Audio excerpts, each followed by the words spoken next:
The Association of American Medical Colleges is pleased to welcome you to today's webinar, Unlocking Success, Strategies for Effective Grant Writing.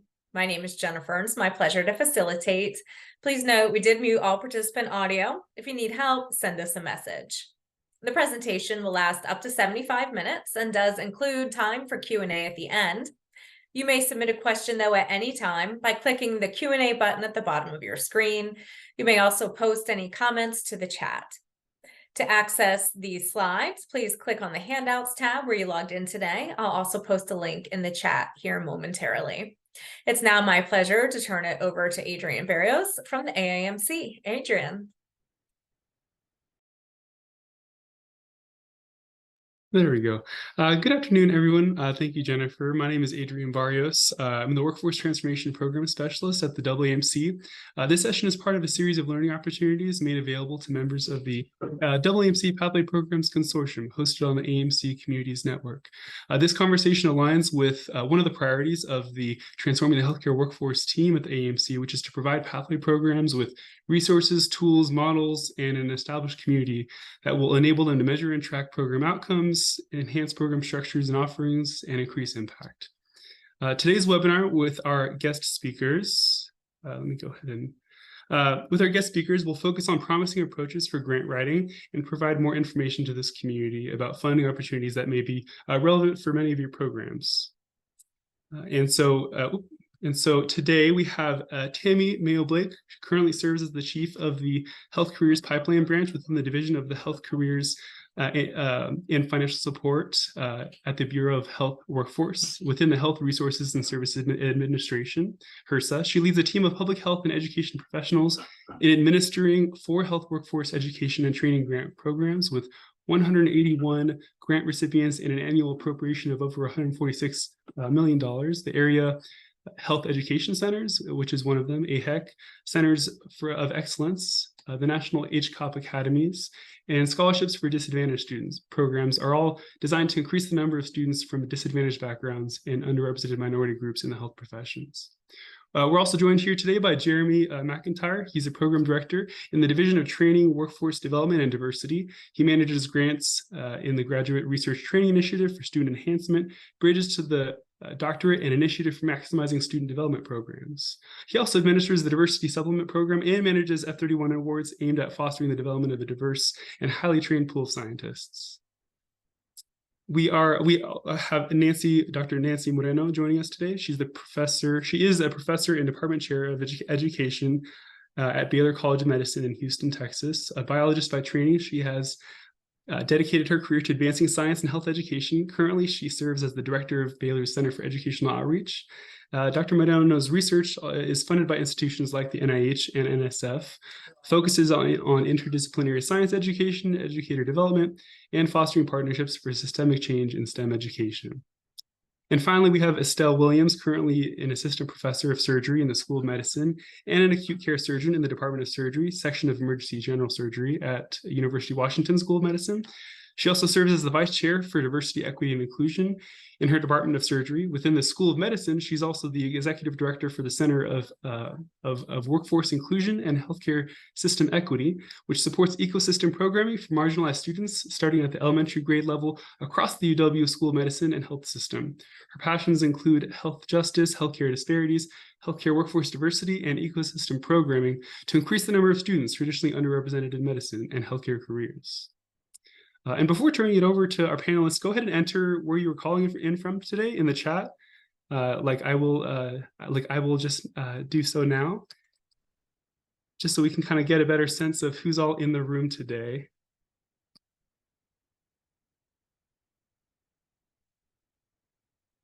Wonderful.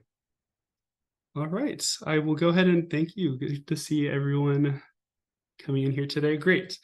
So I'll go ahead and turn it over to our next panelist, Tammy Mayo-Blake. Good morning and good afternoon, everyone, depending on where you are in the country. So thank you, Adrienne. We can go to the next slide, please. So on my agenda today, I will give an overview of all 4 of the programs located in the Health Careers Pipeline branch within the Bureau of Health Workforce at HRSA. And then I will actually go over some upcoming funding opportunities and resources. Next slide, please. Next slide. So I'd like to start out by talking about some of our wonderful accomplishments in our programs, and this is all due to our grantees across the country and, of course, in Hawaii and Alaska. In our area health education centers programs, we basically have trained over 250,000 healthcare trainees and professionals, and over 8,000 of those trainees were in our special structured program, our AHEC Scholars Program, and our Scholarships for Disadvantaged Students program. We've provided scholarships to over 2,600 health profession students from disadvantaged backgrounds. And that program is special because that money goes directly to students to really make sure that they are graduating with the least amount of debt as possible so that they can go on and work in rural and underserved communities. Our HCOP program has trained, and this is FY 21-22 data. Our HCOP program trained over 4,500 students from disadvantaged backgrounds. And then our Centers of Excellence program, which is our only Pathways or Pipeline program, which basically focuses on underrepresented minority students in the health professions. And we've trained over 4,000 students in that program in fiscal year 21 and 22. Next slide, please. So the purpose of our AHEC program is to develop and enhance education and training networks within communities, academic institutions, and community-based organizations, which is something that makes our program, that AHEC program, so unique. That program really focuses on the community and training students within the community. So our goals are really to prepare a diverse, culturally competent primary care workforce that can address the needs of the communities we serve, our rural and underserved communities, improve the distribution of healthcare professionals throughout the nation, and then also our practice transformation, which really focuses on developing and maintaining a health workforce that is prepared to deliver high quality healthcare in systems that emphasize working in rural and underserved communities. Next slide, please. Our Centers of Excellence program's purpose is really to strengthen the national capacity to produce a quality healthcare workforce whose racial and ethnic diversity is representative of the U.S. population. So producing healthcare practitioners who really reflect the communities that they serve. The goal is to serve as innovative education resource centers to recruit, train, and retain underrepresented minority students and faculties, of course, to improve clinical education and cultural competency, and then to facilitate faculty and student research on minority health issues. Next slide, please. Our HCOP program, of course, is a program that's near and dear to my heart, and really a program that gets to really looking at what students need to be successful in their health careers, in their health career training and preparation. So our HCOP program really focuses on economically and educationally disadvantaged students or students from economically and educationally disadvantaged backgrounds, and really giving them what they need to be prepared to enter into, and just as importantly, graduate from their health professions degree program. Our HCOP grantees have phenomenal programs that help develop skills, the skills needed to successfully compete for, enter, and graduate from a health professions degree program. They have all kinds of programs, tailored programs to look at improving retention, matriculation, enrichment, academic enrichment programs, and something unique to HCOP, looking at those social needs of trainees from disadvantaged backgrounds. They provide opportunities for community-based health professions training and emphasize experience in underserved communities. Next slide, please. Our Scholarships for Disadvantaged Students program, of course, like all of our programs, we really look to increase diversity in the health professions and nursing workforce by providing awards to students, scholarships, so students are able to go out and work in primary care, increase the enrollment and retention of full-time students from disadvantaged backgrounds, into our health professions programs, and then to increase the number of graduates working in medically underserved communities. Next slide, please. So now I'll talk about some of our forecasted funding opportunities within the Bureau of Health Workforce. Next slide, please. So I won't name them all, but these are the programs that are forecasted for 23-24. So the programs here listed were forecasted based on the programs appearing in the president's budget. As everyone knows, we are going through the budget process right now. So I encourage you to stay tuned to grants.gov for the latest updates, but I will talk about our two pipeline programs, our Centers of Excellence program and the Healthcare Workforce Innovation. If you look at the small print and the asterisk, these programs are forecasted based on being in the president's budget, but we really have to see what happens through the budget process to see if these programs in particular will make it through that long process. Next slide, please. And here are some other programs that are forecasted, and all of these are on grants.gov. So if you are registered on grants.gov for their forecaster function, you will get the latest and greatest information on these programs as their status changes on grants.gov. Next slide, please.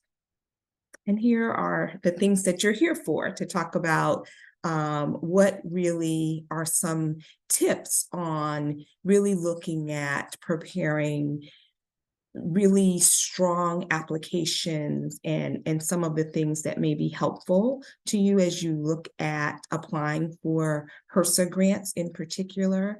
So the first thing, the most important thing, is read the Notice of Funding Opportunity carefully for the eligibility requirements to make sure that you are fully eligible for that grant before applying.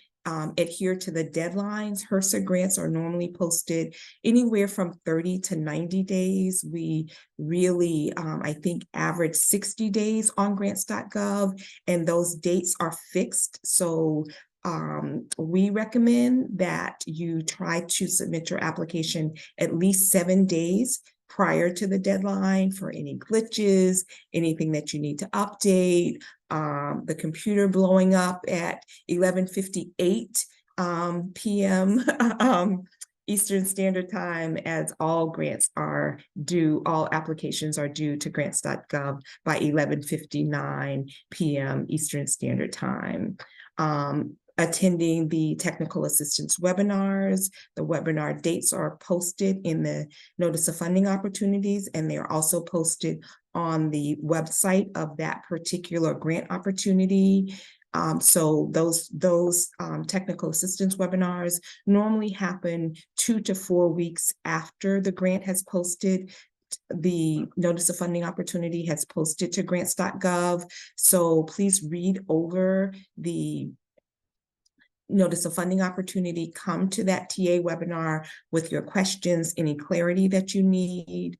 Some other resources, HRSA tries to to really post FAQs for HCOP this year. We were able to post FAQs simultaneously with the posting of the notice of funding opportunity, and we're able to really update those FAQs in real time. We have recorded webinars. All of the webinars are recorded, so they are available 2 to 3 days after the webinar.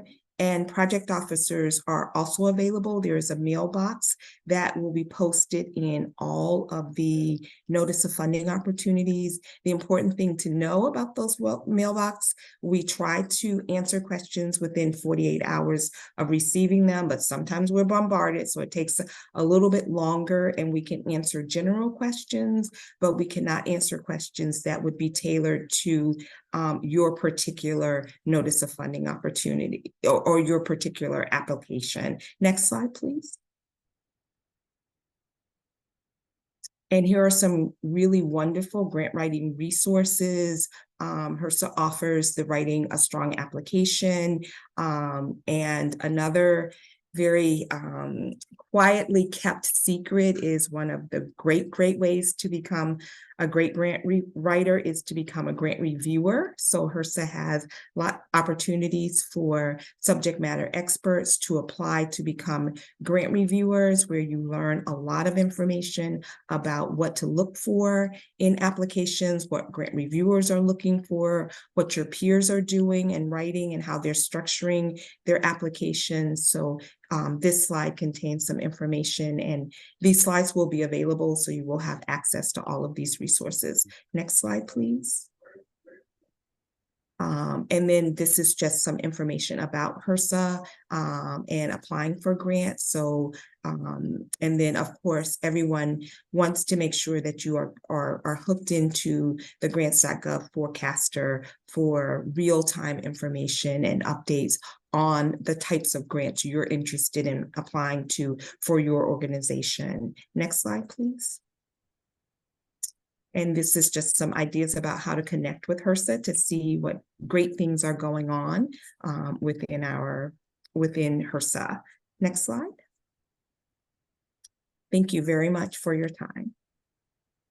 Thank you for the presentation, Tammy, sharing the range of opportunities available and tips for those completing their applications, as well as some of those resources. I'll go ahead and post those resources within the virtual community after the conclusion of this session. And Dr. McIntyre will join us. Dr. McIntyre, could you expand on some of the programs within your office?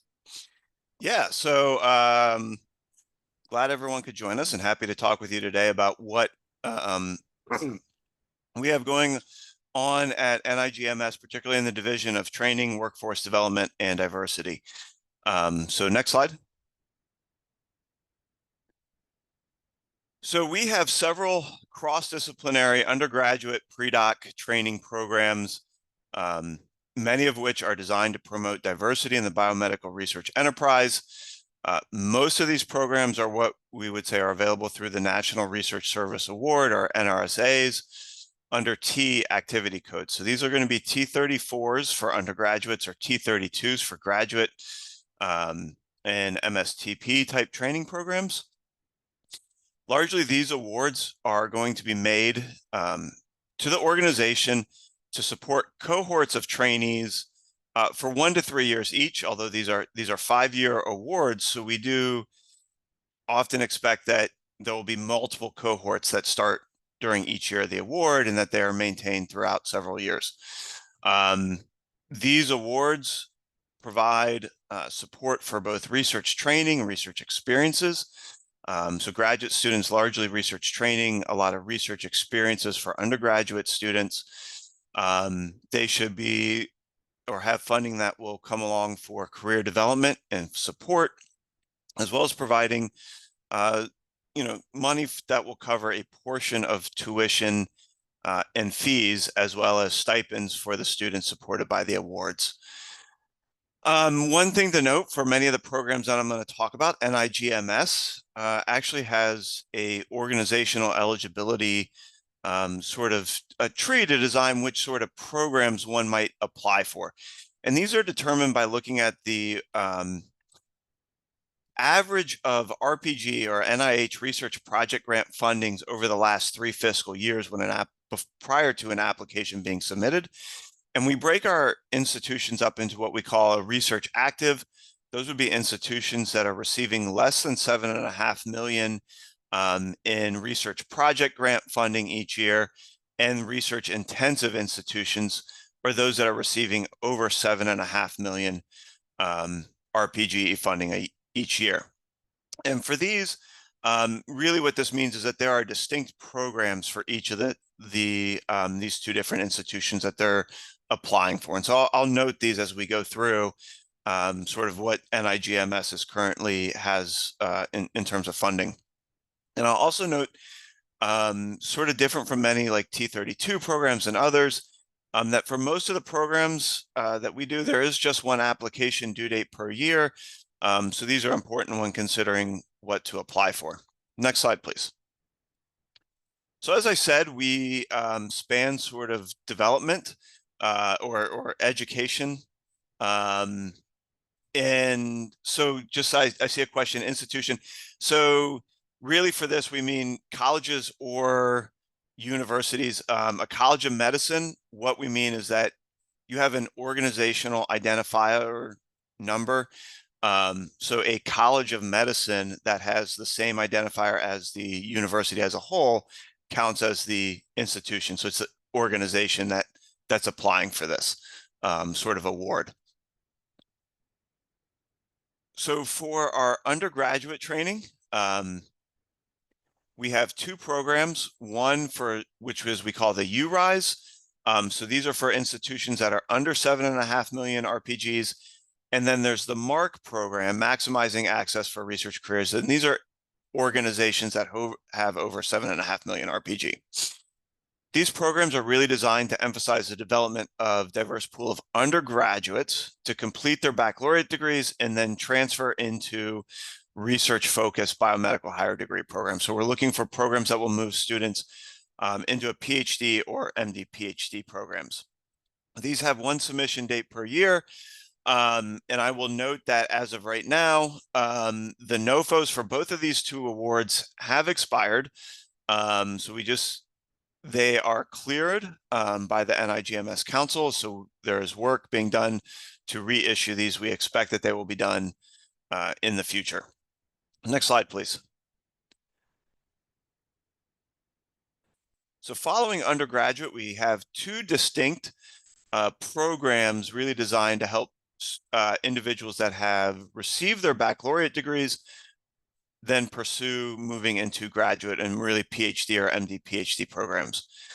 The first of these programs is the PrEP, or the Post-Baccalaureate Research Education Program. These are for research-intensive institutions only. These are really designed to be 1-year programs for a post-baccalaureate training. So to bring in a cohort of students, give them relevant research experience, stipend and maybe some classwork if needed, and then move them into a PhD. One of the programs that I oversee is the Bridges to Doctorate program. This is a program that involves a partnership between at least 2 institutions. One institution will only be a sort of a institution that only offers or graduates terminal master's degree programs.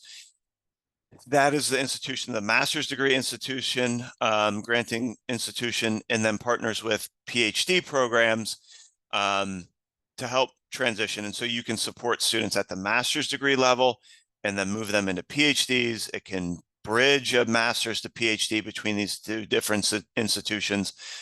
So there's a variety of different ways that this can be done. Both of these programs also have 1 submission date per year. Next slide, please. And then here we come to programs that are really designed for PhD training. And so the goal of both the IMSD or the GRISE program is to strengthen the research training environment and promote broader participation in biomedical research. And so one of the things that NIGMS recognizes is that many times across institutions, students, particularly those from underrepresented groups, there may be a number of students across different programs, but they don't have interaction because they're in these different programs as much to form nice cohorts and develop support structures. And so both the GRISE, which is for our research active institutions, and IMSD are designed to be organizational spanning. They are broadly across different types of NIH funded research to create cohorts and really support students from underrepresented groups. Typically in the first, within the first 3 years of their graduate training. Programs start anywhere from, right when they start, the first year grad school to for programs that may be at a college of medicine, that are supported by, the institution for the first year. Then these training programs would pick up students like in the second and third year, even some potentially into the fourth, and provide funding for that support. Next slide, please. Along with that, I do want to point out that NIGMS has a T32 program focused on the basic biomedical areas within themselves. And so here at the bottom, you can see at the list, this is sort of the topic areas that these basic biomedical T32s serve. There's a variety of programs. These are really focused on specific areas of research, slightly different than the IMSD and GRISE programs. These programs also have 3 submission dates a year, so you can submit 3 different times. They're reviewed on that cycle. I also want to point out that NIGMS will be having a webinar on Monday, specifically for these basic biomedical T32 programs. So Monday, December 4th, from 1:30 to 3 p.m. That was recently posted. You can find information about these, this webinar on the NIGMS website, as well as there should be what you can find as NIGMS feedback loop blog will contain these announcements as well. Next slide, please. The last bit that I want to highlight for our training programs are actually 2 different types of individual career awards that organizations, and institutions can be helping their students apply for. And these are really designed, NIGMS focuses on helping students to sort of span the transition points. And so we have 2 awards that are coming, or that are now available for this. These are individual awards. The first is the recently released Advancing Research Careers Pre-Doc to Postdoc Award. So this is an F99K00. The first submission date for this award will be in June of 2024. This program is really to support what we call sort of late stage graduate students. So graduate students that realistically only have 1 to 2 years of training left from the sort of when you would anticipate the award being done. So it would support up to 2 years of pre-doc training, and then provides 3 years of support, stipend support, and other support as a postdoc. So they could take this award wherever they want. You do not have to have a postdoc lab sort of identified at the time of the application. We will also be pairing this with organizational awards to provide sort of career development support for selected ARC awardees. NIGMS also funds the Mosaic Award, which is a F99 or a K99 R00 award, really to help transition then of postdoc researchers from diverse backgrounds into faculty tenure track faculty positions at research intensive institutions. Both of these awards, these individual awards, do have the 3 submission dates a year. So these are available for individuals to apply for as well. And so next slide. So any questions I'm happy to answer via email or in the chat here as we go on the rest of the presentation. As I mentioned, I didn't put up here, but the NIGMS feedback loop blog is where we tend to post all of the notices and information about our awards, questions. They can all, webinars that come up there.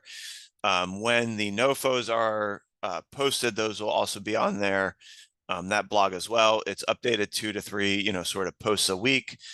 So I highly recommend you can follow along to that to find information about NIGMS programs. So that will finish my presentation. Thank you, Dr. McIntyre. We appreciate your perspective here. We really have a wide range of program offices joining us today on the call, and just within the Pathway Programs Community Consortium itself. So yeah, it's really great to hear about more of the programs that support kind of the development of biomedical researchers and research scientists as well here. And I think this next transition, we'll go ahead and have Dr. Moreno share a little bit more about their program. Well, just their range of programs, as well as just tools that and lessons that they've learned along the way, as grantees and as folks like many on the call who are trying to grow their programs or are kind of in different stages of the development of their pathway programs themselves. Dr. Moreno? Yes, thank you so much. It's wonderful to be here, and thank you to the AMC for bringing this community together. I've enjoyed seeing the many colleagues I have who provided information in the chat. And we certainly do have a lot of collective experience within the consortium. Could we have the next slide? At Baylor College of Medicine, we've been engaged particularly in pre-college, but also undergraduate into graduate pathway programs for decades. And it has been a challenge for us, like at all institutions, to fund these programs. Within our Center for Educational Outreach, we have focused traditionally on the entire pre-college continuum, beginning in elementary schools with the development of active learning curriculum, interspersed with health and biomedical science, so it's a fully interdisciplinary approach. We've conducted after-school STEM clubs for 5th grade learners, been very engaged in teacher professional development, and currently are developing curricula to link science and English language arts, as well as partnering with corporations to make STEM education opportunities available nationally. And these programs bridge into secondary school programs, which includes a very robust network of affiliated middle and high schools focused on STEM and health and biomedical science, again, active learning curricula, which can be found free online on BioEd Online, which is our center's website. We're also engaged in teacher professional development at these levels and then bridge into research experiences for students. Most of these are long-standing programs. So the challenge for us has been historically to support these mostly through grant funding. So one of the NIGMS programs that has been very valuable for us is the Science Education Partnership Award Program that has funded most of our active learning curriculum programs for more than 20 years. Other sources have been from the National Science Foundation, as well as other federal and private organizations. Howard Hughes Medical Institute for a number of years was also active in pre-college science education. But in keeping our programs funded externally for many years really does require some strategic thinking with regards to external funding, because in any given budget year, we might have 50 to 80 or 90% of our entire direct costs for our Center for Educational Outreach covered from external funding. So this is challenging, and it requires advanced planning, usually 1 to 2 years out. I've also served as a committee chair and a panel member, both for several of the institutes of the National Institutes of Health and from the National Science Foundation. So I put together a few tips that we've learned over the years, sometimes painfully, that I hope will be helpful to everyone else on the call. So if we could go to the next slide. The getting started component on any project is key. And we've already heard the importance of reading the program announcement. And this seems trivial, but when I'm starting out to write a grant application, I take that program announcement, I read it carefully, and I begin to build an outline. if indeed I'm going to submit an application based on the requirements in the program announcement. And if an announcement is not aligned with your program goals, it's really not worth investing the effort to pursue it. So alignment of what the funders want to see and what you would like to accomplish really needs to be tight in order for you to have an effective program. It's often very useful to call the program officer who's listed on the program announcement and ask questions about what you're intending to propose and learn about alignment or special requirements of the program. Sometimes you have to register on the funder's site.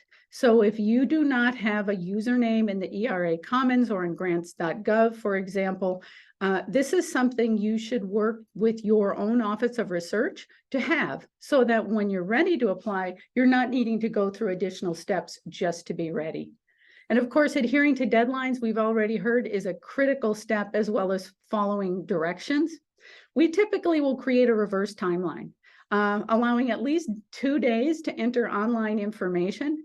And we also have to pay attention to institutional deadlines. So our institution requires an application to be fully submitted in grants.gov, for example, 5 working days before the grant due date. So it's important to factor in all of those key deadlines into your reverse timeline. The other key component is to contact potential partners and advisors well in advance, because sometimes you have to negotiate a subcontract and complete a separate budget for a partner institution. So next slide. It's also so important to be realistic. We typically, before we begin to write an application, we'll create a logic model, which helps us align what the resources we have, what we intend to do, and our outcomes before we start fleshing out and writing in detail any project plan. We also work hard to document a need for the project. The best way to do that is if you have preliminary data from your location or from others who conduct similar programs. Another way to document need is with a thorough literature research. And sometimes it's a misconception with educational grants that, well, it's education. We don't need to align to theory or include references. That's actually detrimental. It's important to benchmark any project that you're submitting to current theory, current published work, and what is ongoing in the field. And at the same time, think about your impact. And does the impact align with what you're requesting? So for example, is it reasonable to request $250,000 per year to impact 5 learners? Or is it more reasonable to think of a longitudinal program in which you might impact 25 to 50 learners per year, based on the type of intervention you're considering? So alignment of impact and resources is very important. And then the scope of work. Is the necessary personnel on board? And is the effort that you propose sufficient to accomplish the work? In other words, do you actually have time to do a project of the scope that you're proposing? Creating a project timeline. So this is the project for the timeline for your project itself to include is essential. Most reviewers will look for it. And then thinking deeply about your budget, because the budget should align directly with what you propose. In fact, I will tell you, I typically will create a logic model and a budget before I begin writing any application. So next slide. And then being clear for the reviewer is a key aspect of being successful as a grantee. Are your goals focused, achievable, and are they aligned with the need that you've documented? Sometimes we'll see applications on a review panel where the need that is documented is not aligned with the actual goals of the project. So that's something that's very important to keep in mind. Also keep in mind that you will have major aims, for example, increasing the number of doctoral degree recipients in a particular field, and then you'll have specific objectives or specific aims, which is what you intend to accomplish within the proposed time frame of your project. It's very important to write clearly. Think like a reviewer who might have 10 applications that are very lengthy and very detailed that have to be read. So use understandable, clear language and avoid acronyms. because it's hard even for a reviewer to keep all of that information in their head as they're paging through and trying to understand very carefully what you're proposing. Don't forget the other elements of your submission. So it's not only the project description or narrative, it's your institutional resources, the qualifications of your personnel, and all of these elements have to be put together and submitted online for you to have a successful grant submission. And then, of course, reading, addressing all review criteria. Sometimes if a section is left out, an application will not be reviewed by the agency, which is devastating to everyone who's put in so much work to prepare a submission. Next slide.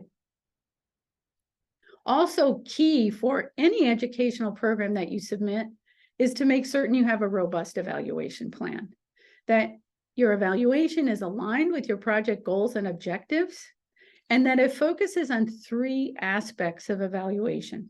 Formative evaluation, are you collecting information to help you improve as you go along? Documentation, are you actually accomplishing what you propose? And then summative, the extent to which you're achieving your outcomes. Many years ago, I received some very sage advice that if your project at the end, once you've been conducting it, looks exactly like what you proposed in your original project description that you submitted as a grant application, you probably haven't been conducting formative evaluation. So formative evaluation is what you will do to improve your project and tweak it over time. Your evaluation plan typically will use quantitative and qualitative or mixed methods, and it might focus on intermediate and endpoints of your project. Keep in mind that depending on the agency to which you're submitting and the opportunity, you might need to consider the individuals who participate in your program as human subjects, if you will be collecting evaluation data from them. So be sure to investigate that and plan for human subjects protection if it's required. You also might want to consider having an external evaluator. This is someone who provides an objective view about whether you've achieved your goals and objectives and help you interpret the information you're collecting. And I've already mentioned logic models, which are very useful tools for planning and evaluating your project. Participants said, I shared one of our early evaluation forms where we thought that participant satisfaction was sufficient to evaluate our effectiveness. We learned over time that measuring learning and more direct observational measures are much more robust ways to document our impact. So next slide, please. And finally, keep in mind, you're selling an idea to the reviewers, so set a positive tone. Be creative and demonstrate why your project is innovative, and more innovative perhaps than other projects. Demonstrate that you know about what you're proposing, you understand the needs of your community, and you have an approach that has potential to be highly successful. Be sure you benchmark to theory and to pre-existing work, and be explicit in the details about what you will accomplish and how the project will be carried out. And finally, think like a reviewer. Avoid complex sentences. Make sure you don't have errors and inconsistencies in your application. In fact, have someone proofread it. Avoid complex terms or acronyms that reviewers have to remember over time. And finally, we all have to remember to be persistent. And when we receive a notice that this round we won't be funded, it's important to use the critiques and learn from them so that the next time we submit an application, it receives a higher score, hopefully in the fundable range. So next slide. Happy to share additional information or to follow up after the conversation. Thank you. Thank you, Dr. Monona, for really sharing your insights and lesson learned here. A lot of really strong approaches shared within that presentation. And Dr. Williams, I would love for you to share a little bit about your approach as well to applying for grants and just sharing more about your programs that you currently oversee at University of Washington. Wonderful. Well, I am so excited and feel actually very humbled to be invited with this amazing group of speakers today. So thank you all for allowing me to just share a little bit of my insights. We can go to the next slide. I think that one of the main programs I'm going to be focusing on is our Summer Health Professions Education Program, which some of you may be familiar with, but I'll give more of an overview of that just so I don't make incorrect assumptions. And then just go over a little bit about some of the objectives and outcomes and an impact that we ascribe to here at the University of Washington to allow us to be successful in our grants, and then share a little bit of information about the lessons learned in our recent success with applying for a HRSA HCOP grant, and how we took, I guess, a novel approach here at our institution. So next slide.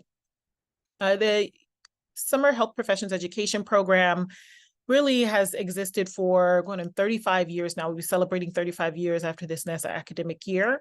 It is Robert Wood Johnson funded and has a very strong relationship with the AAMC. I think the beautiful thing about the program is that it specifically targets students who are traditionally underrepresented within medicine and come from economically or educationally disadvantaged backgrounds, which can include a number of racial, ethnic identities, gender identities, et cetera. So it's not limited to this very narrow scope of your racial, ethnic background, but really what is your distance traveled, and how can we support those students who exist at the margins and otherwise could benefit from a program that can take them over the edge to actually going into a health professional program.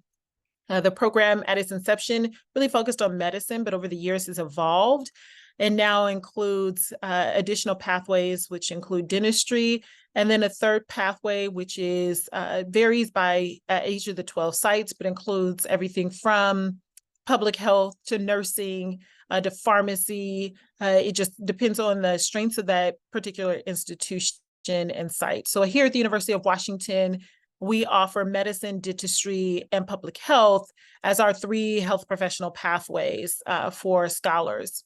The way in which our scholars are broken down is based on the sort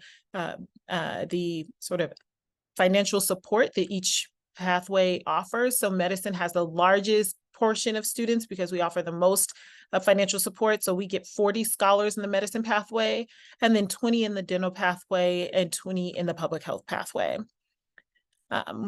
University of Washington has been a site for the now SHPP program in all of its iterations, going on 32 years.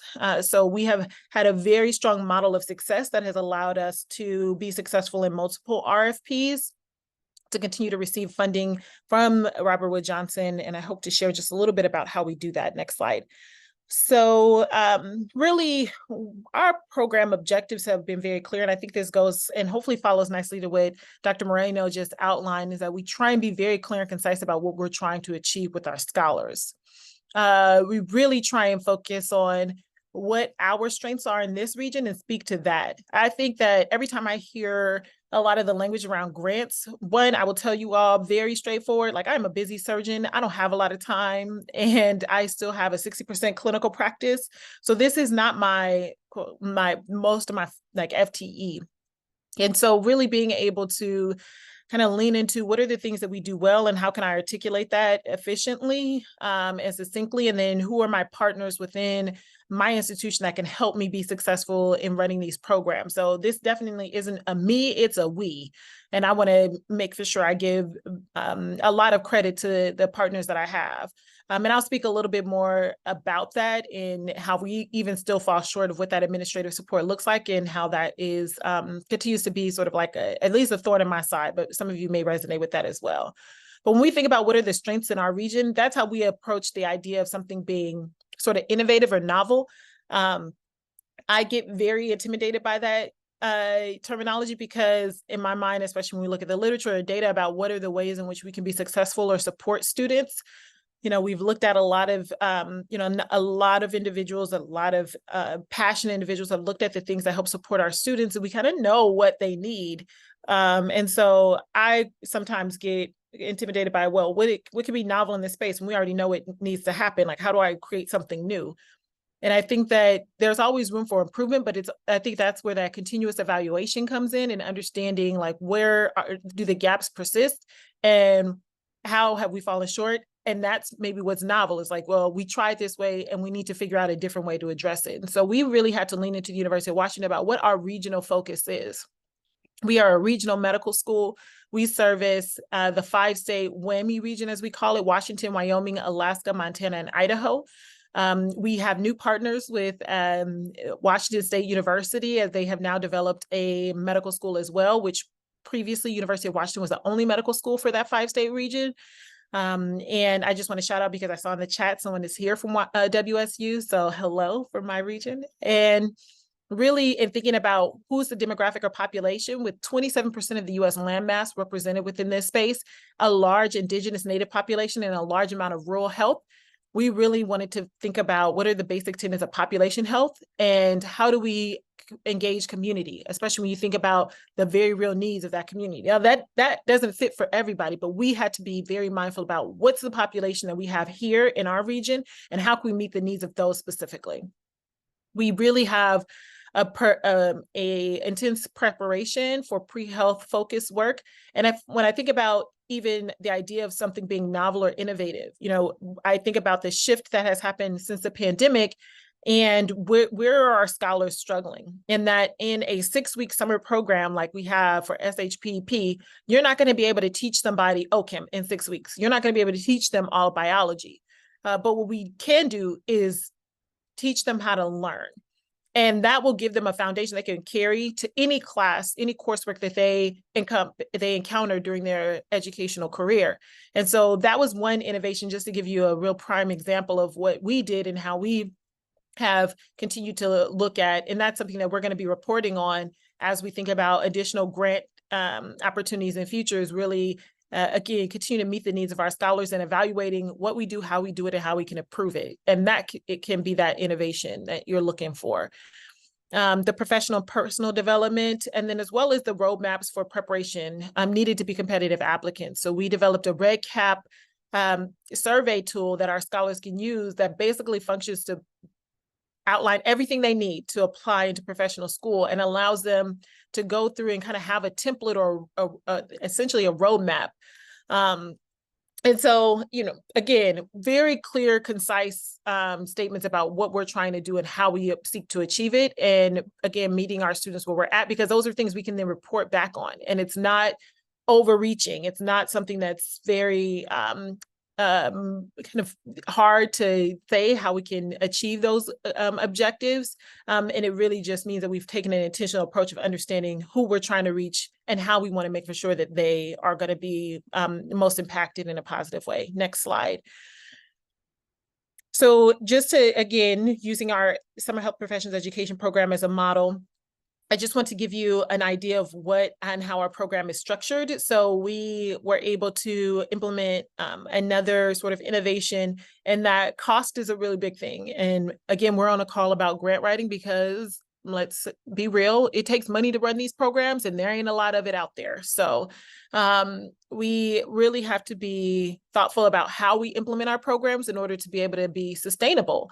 And so one of the things that we approached our MPO, Robert Wood Johnson, and our SHPP team about was switching our model to be 4 weeks virtual and 2 weeks in person. One, it met the needs of our scholars because we have an advisory meeting with scholars at the end of the a year, and we learn from key stakeholders in community as well as scholars who participate, like what are their barriers to participation. And one thing about our regional site, and I mentioned how rural we are, is that summers is a big pool for scholars to make money and be able to gain some employment that can help them cover costs for school and for their families. And in our region, where there is a large migrant farm worker community, you can make upwards of $8,000 working in a distribution plant or in some of these migrant farm worker jobs.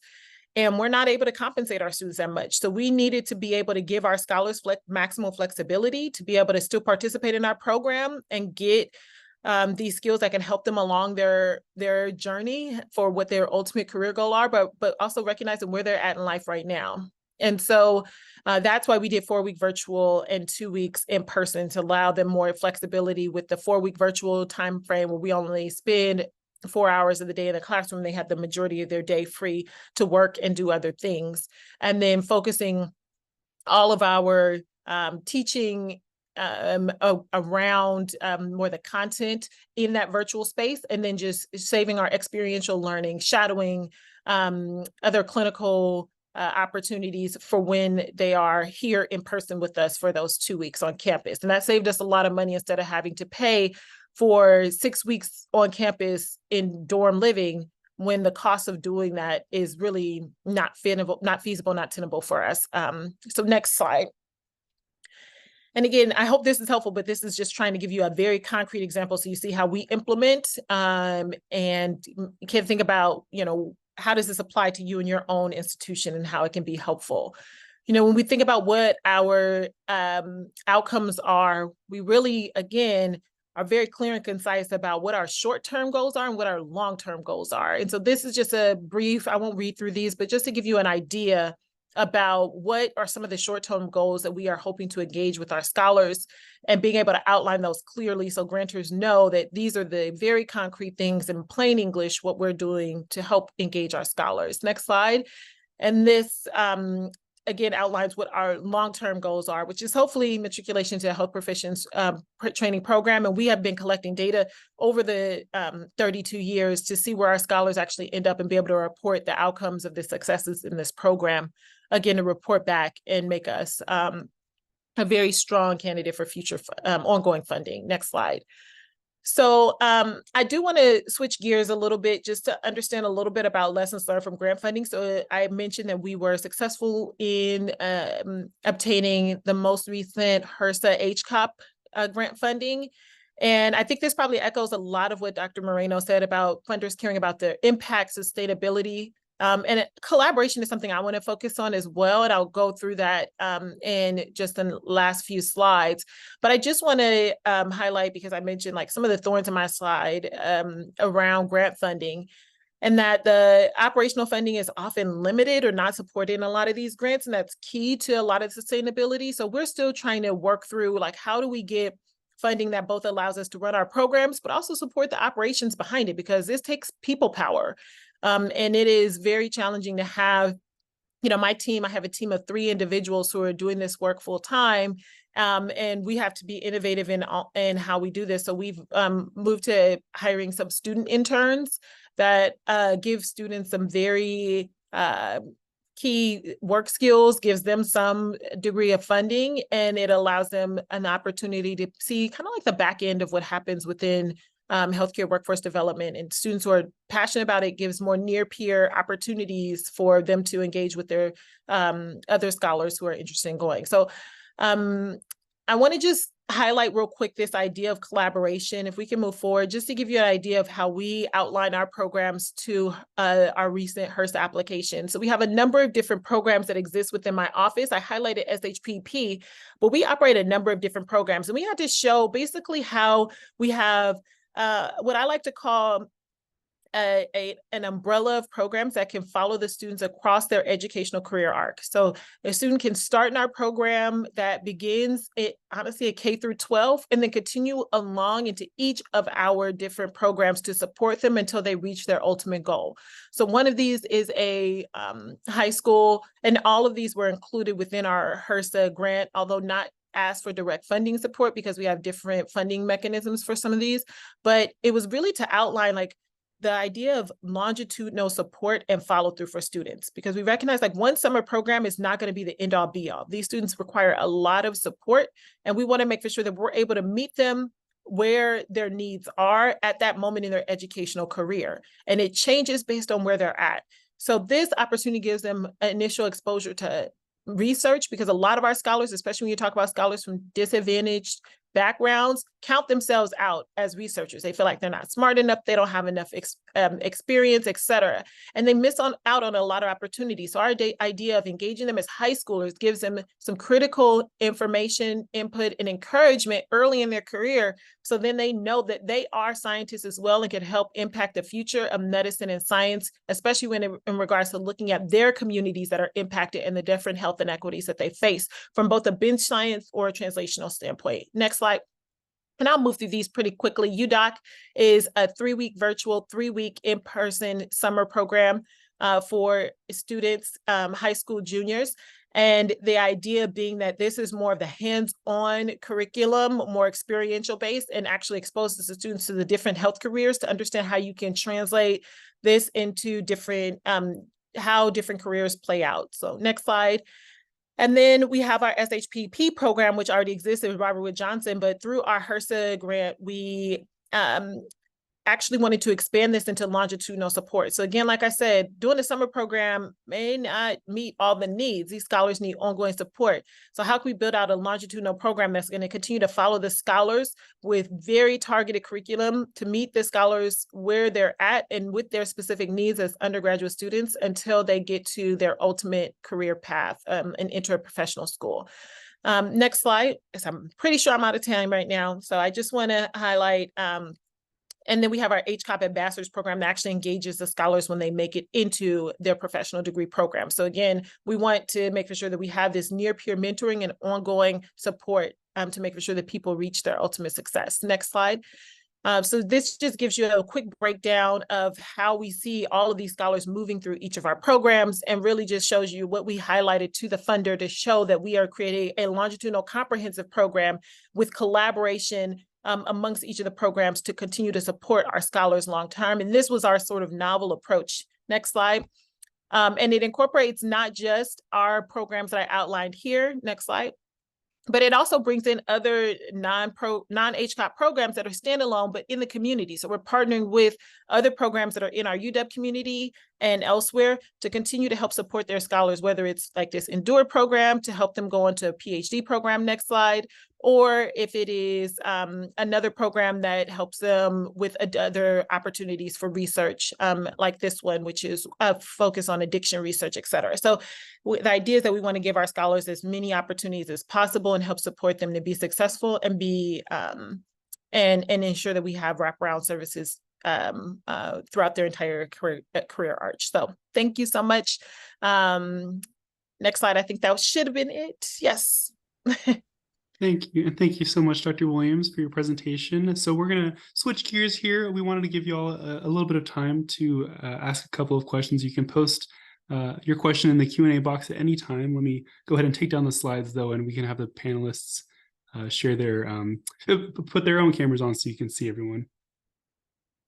So, here we go. And I did want to raise one question that came through to see if some of our other panelists would like to add anything to this. In light of the the changing climate around anti-DEI legislation, from the grantees, have you adjusted the way your approach to applying for funding, or from some of the funding agency perspectives on the call today, have you are you getting any guidance on how to adapt to the anti-DEI legislation that's taking place?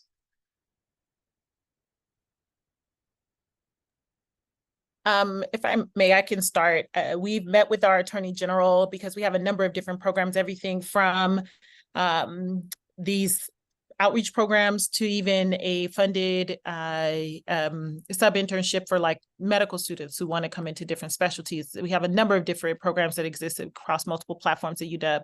And really the idea has been that, we have never wanted to limit ourselves to just racial ethnic diversity in the first place, because that is a very narrow scope and it doesn't actually offer a lot as far as when you're thinking about increasing diversity of experience. And so really it's been, how are you evaluating your scholars in a holistic review, which is where most people have been going anyway. And UC Davis has been highlighted as a pioneer in this space about looking at distance traveled as a better mechanism anyway. And so that has really just been highlighted as a way in which, a lot of our programming did not or had limited language around race, ethnicity, but really it's that we wanted to remove all of that and really look at what are all of the components of a scholar that are going to allow that shows what their distance traveled and how they are going to increase a diversity of experience and thought into our programs, because that's again where you're going to get the most benefit, not necessarily from looking at it in a narrow lens like just race or ethnicity. Yeah, we've followed a similar approach and historically have collaborated with geographic areas, parts of the city or school districts that have large populations of learners who come from groups underrepresented in science and medicine. The Houston schools are 85% African American and Hispanic enrollment, for example, and about 75% economically disadvantaged.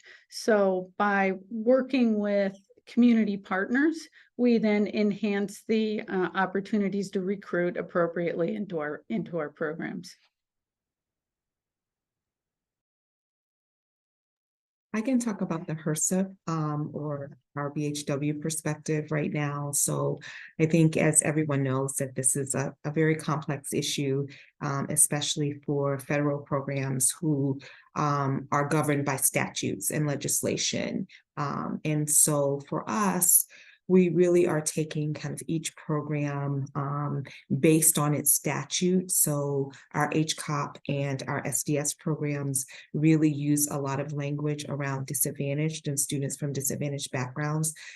So that doesn't really box us in a way that maybe our Centers of Excellence program, which is really the only program within my portfolio that focuses directly on underrepresented minority students. And there is very clear legislation on what that looks like. So as you can imagine, we're spending a lot of time with our Office of General Counsel, to make sure that we are adhering to everything, the spirit of the legislation as it is written, and also this new and rapidly changing environment around some of our programs. But I have to be honest, it has been, I think maybe the universities can pivot more quickly than the federal government, because we are working with statutes and very clear metrics and language in those statutes about who should be participating in the programs. So we're working on it for sure, but it is a very complex issue for us and for my programs in particular.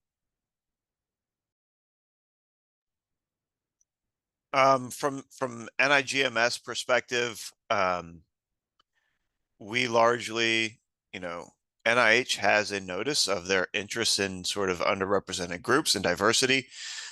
Those are examples of individuals from different diverse backgrounds that can be used for sort of participation in some of our programs, but they are not all inclusive. So we allow institutions to really decide what they want to, how they're going to set that up. And from our perspective, it's really about your recruitment plans and where you're pulling students from, and that race ethnicity does not need to be used at all in like appointments to a T32. It's about developing a deep pool of applicants and going from there. So there's some ways around these sort of. Thank you all. And without seeing any other question, I wanted to just add a question of my own. I think from all your perspectives, along the way you've seen perhaps maybe common reasons why a grantee may not move forward in kind of the next stages of the review process. What are some of those common pitfalls that you all see, or kind of reasons that you may have, challenges that you've even come up against as a grantee in kind of getting your application kind of not kind of moving to that next round? Does that make sense?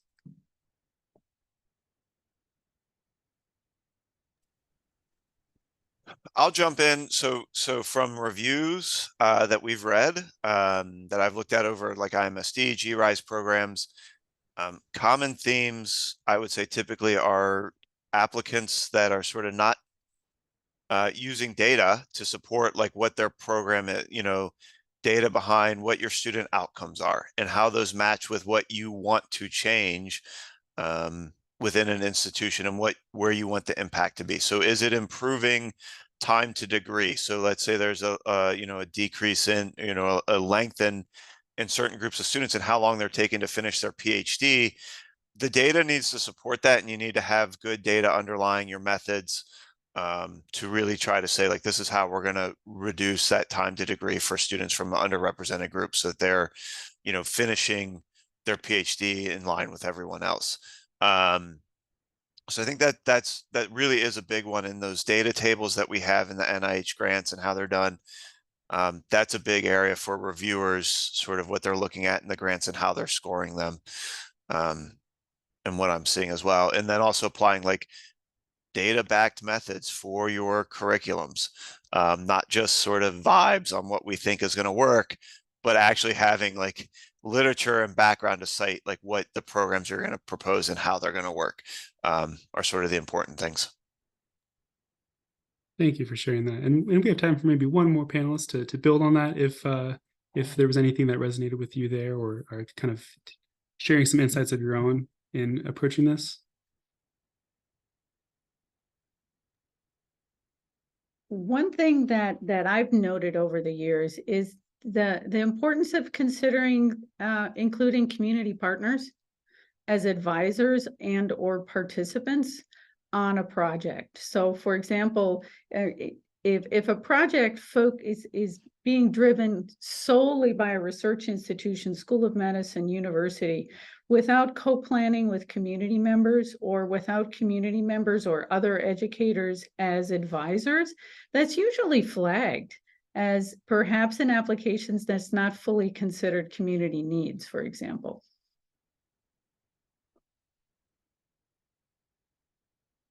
Thank you. Okay, well then we will, so we have just about 5 minutes left here. So I just wanted to help us kind of close out here. So thank you all for sharing your time with us today. We'll go ahead and post the slide deck and associated resources that the presenters shared today in our growing library in the Pathway Programs Consortium. We also invite you to share reports, white papers, peer-reviewed journals with us. Or our literature, I should say, with us. It's as easy as clicking that create entry blue box in the bottom right that you see there, and attaching a file. Our team has developed several events and webinars over the last several months, or at least since this summer, we're so grateful for for many of us on the call today for participating over the last couple of months. As we look ahead to 2024, we would love your thoughts on topics that we should explore. A member of my team will post a discussion question to kick things off in the virtual community, and we would love your feedback on that as we're planning ahead for 2024. And finally, my panelists, I think we have maybe 4 minutes. Yeah, we will go ahead and wrap things up here. Thank you all so much for sharing your time. I'll go ahead and turn things over to Jennifer. Great, thank you. And please do give us your feedback on today's session by filling out the evaluation that will pop up on your screen as soon as we end. We recorded the session. The recording, slides, and additional resources will be available on the AAMC Pathway Programs Consortium Library this week. On behalf of the Association of American Medical Colleges, thank you to our speakers and of course all of you for joining. Have a wonderful day.